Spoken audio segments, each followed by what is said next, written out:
आज हम लोग पढ़ेंगे संपूर्ण या परिपूर्ण संख्या, जिसको अंग्रेजी में कहते हैं परफेक्ट नंबर। क्या कहते हैं? Perfect number. देखिए ध्यान से, बोला कि यदि किसी संख्या के सभी गुणनखंडों का योग उस संख्या से दोगुना है तो उसे संपूर्ण या परिपूर्ण संख्या कहते हैं। यानी किसी भी संख्या का सभी गुणनखंडों का योग निकाल दें तो वह अगर उस संख्या से दोगुना हो जाता है गुणनखंडों का योगफल, तो वह एक परिपूर्ण संख्या कहलाएगी। अब जैसे चेक कर लेते हैं कौन कौन सी संख्याएं परिपूर्ण संख्या होती हैं। तो सबसे पहले अगर 4 को देख लेंगे हम, किसको? 4 को। तो 4 का गुणनखंड क्या क्या होगा?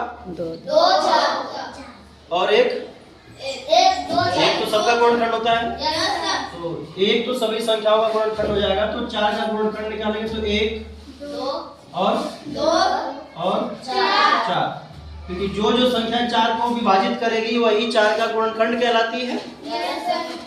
इसका योग करेंगे गुणनखंडों का योग करेंगे तो 1 + 2 + 4 जोड़ लेंगे। 4 2 6 और कितना हुआ? कितना हुआ योगफल? 7। तो 4 के गुणनखंडों का योगफल हुआ 7। कितना हुआ? 7। क्या यह 4 का दोगुना है? नहीं सर। बोलो नहीं। क्या 7 4 का दोगुना है? नहीं। दोगुना नहीं है। इसका मतलब कि 4 एक संपूर्ण संख्या नहीं है। 5 को देख लेते हैं। 5 का भी गुणनखंड निकालेंगे तो क्या निकलेगा? 1 से भाग लग जाएगा, उसके बाद 2 से भाग लगेगा, नहीं 3 से भी नहीं लगेगा, 4 से भी नहीं लगेगा, तो 5 से। किससे लगेगा? तो 5 का गुणनखंड निकल जाएगा 1 5।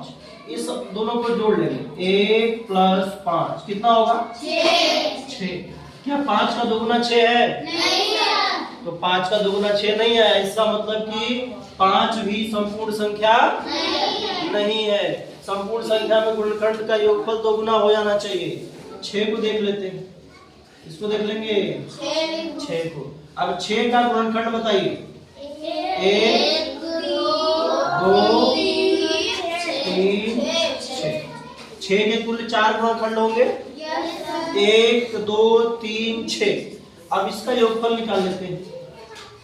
1 + 2 + 3 और +6 जोड़ लो। 6 3 9 9 2 11 11 और 1 12। तो गुणनखंडों का योगफल कितना आया? 12। क्या 6 का दोगुना 12 है? तो इसका मतलब क्या होगा? 6 एक संपूर्ण संख्या है। यानी सबसे छोटी संपूर्ण संख्या कौन सी हो जाएगी? 6। तो 6 एक संपूर्ण संख्या है और 6 जो है सबसे छोटी संपूर्ण संख्या है। अब 6 के बाद इसी तरह से 7 को चेक करेंगे तो संपूर्ण संख्या नहीं होगा। 8 को चेक करेंगे संपूर्ण संख्या नहीं होगा। ऐसे ही चेक करते रहेंगे। तो सबसे छोटी संपूर्ण संख्या 6 हो गई। फिर 2 अंकों में संपूर्ण संख्या होती है 28। कौन सी होती है? 28। देखो 6 के बाद संपूर्ण संख्या होगी 28। 28 को देख लेंगे और बाकी जिसको संख्या को भी चेक करना होगा इस तरह से चेक कर लेंगे आप लोग। इसका गुणनखंड लिखेंगे, गुणनखंडों को जोड़ लेंगे। अगर संख्या से दोगुना हो गया तो वह संपूर्ण संख्या होगी। अब 28 भी एक संपूर्ण संख्या है तो देख लेते हैं। 28 का गुणनखंड हो जाएगा 1 और 2 4 7 और 14। 14 के बाद 28। इन सभी को जोड़ लेंगे तो यहाँ से जोड़ लेते हैं। कितना हो गया? 2 1 3 4 3 7 7 7 14 14 14 28। 28 और +28 कितना होता है? 56। 28 में 28 जोड़ेंगे कितना होगा? 56। तो ये 28 का दोगुना हो गया 56।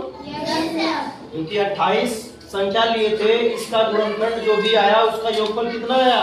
56, जो कि 28 का दोगुना है। 28 का दोगुना है, इसलिए 28 भी एक संपूर्ण संख्या है। तो बहुत ज्यादा संपूर्ण संख्या नहीं होती।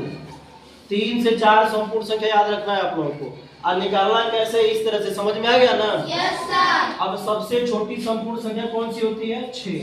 कौन सी? 6। दूसरी संपूर्ण संख्या होती है 28। कौन सी? 28। तीसरी संपूर्ण संख्या होती है 496। 496 और चौथी संपूर्ण संख्या होती है 8128। 8128। इसके बाद भी संपूर्ण संख्याएं होंगी, लेकिन उसके बाद से मतलब नहीं है।